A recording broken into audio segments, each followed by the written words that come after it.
She's got a point. She's an icon. She's a legend. And she is the moment. Now, come on now. Hi everyone, it's Greyson, and this is Greyson Talks Everything. If you are new to the channel, welcome, and if you're not new and are returning, welcome back. Do be sure to like, comment, share, and subscribe to the channel if you haven't already. And also just subscribe in general, just so you don't miss any new videos. And also follow my Instagram. The link to that will always be in my description, so you can admire some art that I regularly post of mine. They're my personal fan art. And again, to also keep track of when new videos are coming out. Some of the fan art that I regularly post of mine should be showing up on the screen right now. And again, the link to my Instagram is always in the description.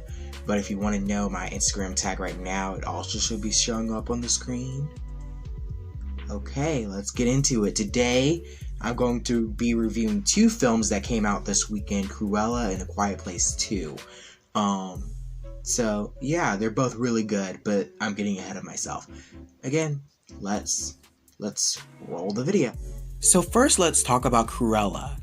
And after watching it, I could positively say that Cruella is definitely the Joker for girl bosses in a sense.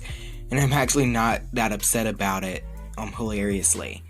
But yeah, I really enjoyed and almost loved this film. It's one of the best live-action Disney films alongside of the Jungle Book remake. So if I was an executive at Disney right now, I'd greenlight a sequel right this second because I need the sequel. But Cruella is a surprisingly long movie, and I think it kind of lost its way 2/3 in with a not too surprising reveal. But when everything started to come together in the ending, and Cruella really started to take shape as a character, it was all just phenomenal.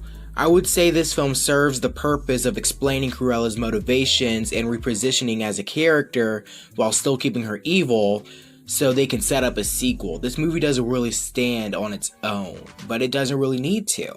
So, all in all, I really liked it. This film does, however, have amazing performances, costume, and production design, which is all super stunning. It was amazing to see. The script is also clever in many ways, especially in how it modernizes the 101 Dalmatians story, with a perfect casting for Anita and Roger, even though they're both race-bent, which I thought was a bold choice on behalf of the film. The script also manages to make Cruella pretty evil, especially in how she treats her boyfriend Jasper, but not evil enough to where you feel guilty for rooting for her. So, in the film, just saying that she doesn't kill any puppies in the film, that's completely non-existent in this iteration of the character. But this movie is ironically about how awesome and lovable dogs are, so I give it that. So yes, Emma Stone's Cruella is genuinely mean, but Emma Thompson's Baroness is a much colder woman, almost a monster. And while Glenn Close's interpretation of Cruella, while a great performance, vilified businesswomen, Emma Stone's Cruella and Emma Thompson's Baroness shows that it's much more complicated than that. Because throughout the movie, they both make sure society doesn't stop them from getting what they want out of life, and the movie also nails home the idea that sometimes businesswomen are sometimes seen as evil unfairly because, well, they're women. Emma Stone is a phenomenal Cruella and truly elevates the character. Everyone in the cast was just fantastic as well. This film is definitely worth watching either at home via Disney Plus or in the theater. You just gotta watch it, it's just that good. Now let's talk about A Quiet Place Part 2. John Krasinski is incredibly talented, as he not only directs here as he did last time, but he also penned the script all by himself, and he did a fantastic job.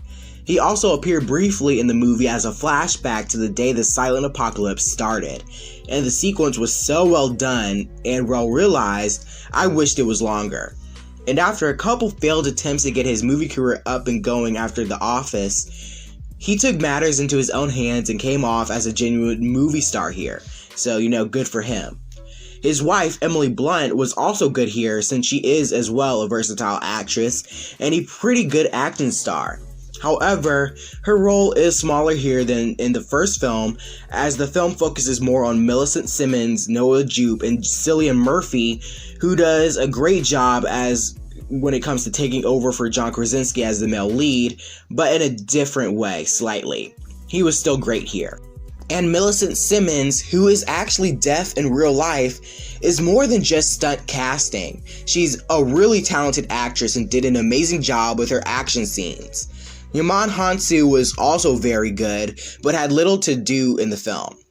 This movie also noticeably tried to diversify the cast, particularly in the flashback sequence, which is commendable, yet they still didn't give a solid supporting role to an actor of color, which the first film didn't have to worry about because it was a limited story surrounded by one family. But as they expand the world of the film, I would write a bigger role for an actor of color. But by far the best thing about this film is Krasinski's brilliant directing and writing. The film is very clever, both with the scenarios it makes for how people survive in this silent world, and also how they keep getting in trouble so we can have an exciting movie. The ending was also really well written, and I need the third movie. A Quiet Place 2 is just as good, maybe even better than the first, because the world surrounding the film is rapidly expanding. I need A Quiet Place 3. So those are my reviews of Cruella and A Quiet Place 2. What did you think? Share your thoughts down below, and don't forget to subscribe to my channel. And again, like and comment. Again, share your thoughts. Also, again, the link to my Instagram is always in my description, so do check that out. And just follow my Instagram and just admire some of my personal fan art that I regularly post. Alright, bye everyone.